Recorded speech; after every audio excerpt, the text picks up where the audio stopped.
Halos isang linggo ko na ginagamit ang bagong Realme 9i. Now this is the third addition to the Realme 9 lineup here in the Philippines, and it puts the Realme 9 Pro in an awkward position. What's up guys, Anton here, and before I explain, make sure to leave a like and to subscribe to the channel because I'm insecure and need external validation. Okay, back to the Realme 9i.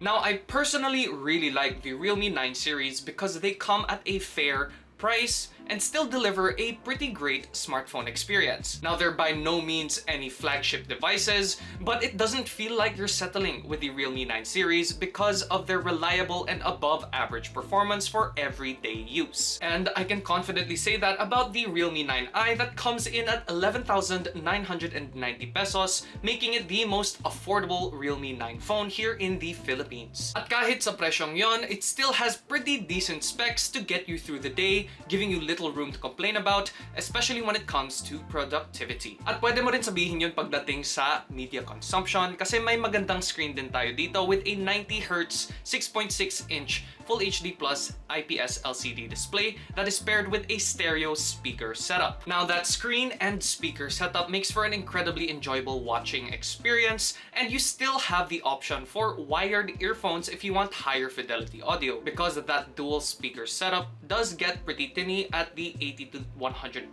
range, so it isn't the best when it comes to high fidelity audio, but volume is definitely there. And that also means we get a great gaming experience on this phone, but only just for Pokemon Unite and MLBB. Kasi pagdating sa mga mas demanding games like Genshin Impact and Asphalt 9, nahihirapan talaga ang Snapdragon 680 to push those graphics. Now, we did get low frames and crashed pretty often on these games that did hurt the overall gaming experience pretty badly, which does make sense because the Snapdragon 680 does tend to focus more on the efficiency and not power. But that is why battery life is excellent on this device, pushing almost 24 hours of screen on time with moderate workloads on that 5,000 mAh battery. And that 33-watt charger tops up that 5,000 mAh cell in just about an hour. Kaya pwede ka talaga magtrabaho o manood ng paborito mong serye without having to worry about running out of battery. So that is why the Realme 9i is a great phone for productivity and media consumption.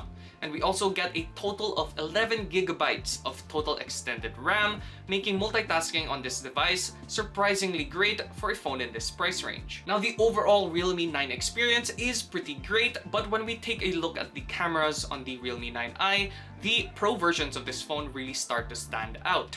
We are only getting a 50 megapixel shooter on this device and two other cameras. Now, photo performance is actually pretty great with enough detail in good light and vibrant saturated colors that help your photos pop and stand out. Now, I had a surprisingly easy time taking decent shots in my walk around UP, and the beautiful scenery is captured pretty well thanks to that 50 megapixel main shooter. The Snapdragon 680 is no powerhouse of a chip, pero mabilis pa rin ang photo processing niya, especially with dynamic range, so you don't have to stand still for a few seconds for a clear and viable shot. The 16 megapixel selfie naman captures great detail in good lighting, and they do some special AI magic for faces because my eyes look so sparkly. I swear, wala na yung sparkle sa mata ko. Now, the selfie camera does have a little problem with dynamic range, but don't worry, you still get pretty great and detailed shots with that 16 megapixel shooter. Now, video performance on the other hand leaves a lot to be desired, lalo na wala silang EIS on that 1080p 30 FPS recording. Very nice. On the way to Alice in Wonderland. Very nice. Ganda-ganda naman ng UP. I do the same thing I told you that I never would. Majestic. Look at this dog. Dynamic range. Let's see.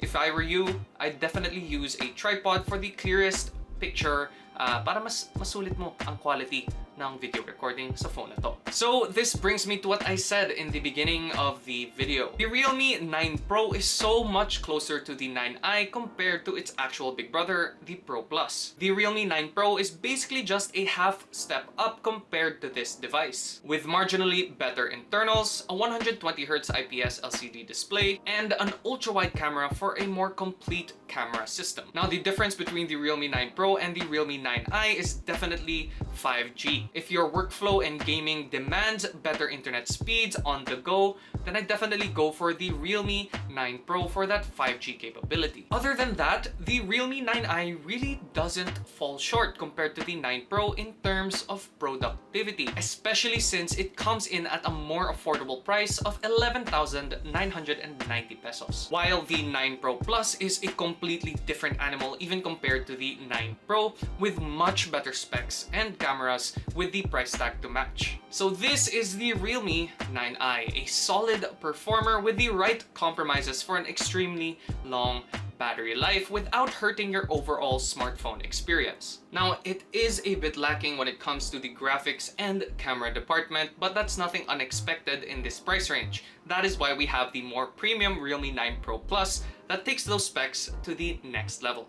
So, what do you guys think about the Realme 9i? The sub 15K smartphone market is incredibly competitive. Does this deserve a top placement in that? Let us know in the comments down below. Once again, my name is Anton, and I'll see you guys next time.